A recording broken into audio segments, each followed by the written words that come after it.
আজকে আমরা জানব হযরত সৈয়দ বশিরুল্লাহ শাহ রহমতুল্লাহি আলাইহির জীবনী।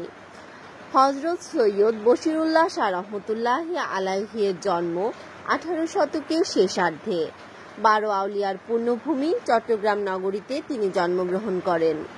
জন্মগতভাবেই তিনি উচ্চ বংশীয় এবং ওলি আল্লাহর গোত্র। ওনার দাদা বাদশাহ হযরত সৈয়দ নসরুল্লাহ শাহ রহমতুল্লাহি আলাইহি। চট্টগ্রাম বিশ্ববিদ্যালয়ের 2 নম্বর গেটের বিপরীত পাশে বাদশাহ নসর দিঘি অবস্থিত, আর এই দিঘির পাশেই বাদশাহ নসরুল্লাহ শাহ রহমতুল্লাহি আলাইহির মাজার শরীফ বিদ্যমান। হযরত সৈয়দ বশিরুল্লাহ শাহ রহমতুল্লাহি আলাইহির বাবা, তিনি ছিলেন চট্টগ্রাম পরীর পাহাড়ে কোর্ট বিল্ডিং এর প্রথম জজ, আর এই পরীর পাহাড় ওনার বাবারই ছিল। এটা ওনার বাবা ব্রিটিশদের দান করে দেন এবং ব্রিটিশরা এখানে কোর্ট বিল্ডিং বানায় এবং হযরত বশিরুল্লাহ শাহ রহমতুল্লাহ আলাইহির বাবাকে জজ হিসেবে নিযুক্ত করেন। এটা এমন একটা ইতিহাস যা চট্টগ্রামের অনেকের কাছেই অজানা।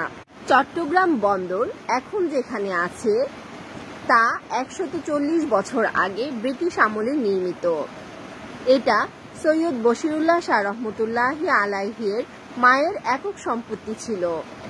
পরবর্তীতে বন্দর যখন সংস্কার করে আরো বড় হয়, তখন দেশের স্বার্থ বিবেচনা করে হযরত সৈয়দ বশিরুল্লাহ শাহ রহমতুল্লাহি আলাইহির নাতিরা রেজিস্ট্রি করে এই জায়গা বন্দর কর্তৃপক্ষকে দান করে দেয়। চট্টগ্রাম বন্দর বর্তমানে যেখানে আছে সেখানেই হযরত বশিরুল্লাহ শাহ রহমতুল্লাহি আলাইহি এবং ওনার পরিবার বসবাস করতেন। তিনি সবার কাছে বড় হুজুর নামে পরিচিত ছিলেন। পরবর্তীতে মাজার শরীফ যখন বন্দরের আওতায় চলে যায়, তখন ওনার মাজার শরীফ বিভিন্ন নামে সাধারণ মানুষের কাছে পরিচিতি পায়। কেউ কেউ ওনার মাজার শরীফকে চিনে ক্যান্টিন হুজুরের মাজার শরীফ নামে, আবার কেউ চিনে এমপিভি মাজার শরীফ নামে, আবার হযরত বশিরুল্লাহ শাহ রহমতুল্লাহ আলাইহি জামি মসজিদ ও মাজার শরীফ নামেও এটি পরিচিত, যা বর্তমানে সিসিটিতে অবস্থিত। সৈয়দ বশিরুল্লাহ শাহ রহমতুল্লাহ আলাইহি ওনার জীবদ্দশায় অনেক কেরামতি দেখিয়েছেন। তাছাড়াও ওনার বিদায়ের পর একটি উল্লেখযোগ্য ঘটনা রয়েছে। 1971 সালে মুক্তিযুদ্ধের সময় পাক হানাদার বাহিনীরা ওনার মাজার শরীফ এরিয়ার ভেতর প্রবেশ করে এবং ওনার মাজার শরীফের ভেতরে ঢুকে মাজার শরীফের কাপড় উল্টিয়ে দেখতে থাকে কেউ লুকিয়ে আছে কিনা। মাজার শরীফে তখন জিয়ারত করছিলেন একজন বোবা লোক। পাকিস্তানিরা বোবা লোকটিকে কয়েকবার জিজ্ঞাসা করে, ইস পার ক্যা হে, কন হে ইস পে? কিন্তু বোবা লোকটি কথা বলতে না পারার কারণে উত্তর দিতে পারছিল না। তারা ভাবে মাজার শরীফে কেউ হয়তো লুকিয়ে আছে।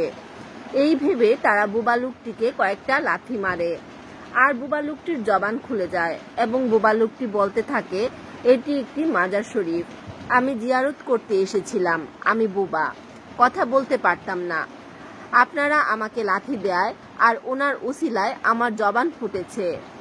এরপর পাকিস্তানিরা আর কেউ জায়গা থেকে নড়তে পারছিল না।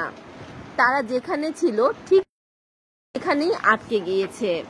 পাকিস্তানিরা ততক্ষণে বুঝে গিয়েছিল যার মাজার শরীফ তিনি কোনো সাধারণ ব্যক্তি নন। তারা তাদের ভুল বুঝতে পেরে ক্ষমা চাইতে লাগলো, কিন্তু এতে কোনো কাজ হচ্ছিল না। তখন তাদের মধ্যে এক অভিজ্ঞ ব্যক্তি ভাবলো যে মিষ্টি খাওয়ালে হয়তো ঠিক হয়ে যেতে পারে। তখন তারা ট্রাক বোঝাই করে টনের টন চিনি আনতে লাগলো। চিনি দিয়ে তারা মিলাদ পড়লো এবং মাফ চাইলো এবং মাফ চেয়ে তারা সেখান থেকে বিদায় নিল। তারা যে পরিমাণ চিনি এনেছিল তা দিয়ে চিনির পাহাড় হয়ে গিয়েছিল। শত কোটি কোটি পিঁপড়ার আবাসস্থল তৈরি হয়েছিল এখানে। যুদ্ধের প্রায় 20 থেকে 25 বছর পরেও এই চিনির পাহাড় বিদ্যমান ছিল।